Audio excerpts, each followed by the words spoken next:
கொங்கு கலை மற்றும் அறிவியல் கல்லூரியின் முதலாம் ஆண்டு வகுப்புகள் துவக்க விழா.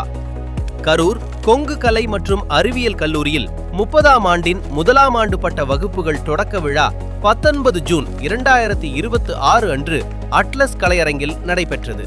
கொங்கு கல்வி அறக்கட்டளையின் தலைவர் கொங்கு மாமணி வஸ்திர ரத்னா அட்லஸ் எம் நாச்சிமுத்து விழாவை துவக்கி வைத்து தலைமையுரையாற்றினார். கொங்கு கல்வி அறக்கட்டளையின் செயலாளர் மற்றும் கல்லூரியின் தாளாளர் விசா சண்முகம் வரவேற்புரை ஆற்றினார். முன்னாள் தாளாளர் அர்ச்சனா ராஜேந்திரன் அவர்கள் வாழ்த்துரை வழங்கினார். விழாவின் சிறப்பு விருந்தினராக கவிதா ஜவகர் கலந்து கொண்டு விழாவை சிறப்பித்தார்.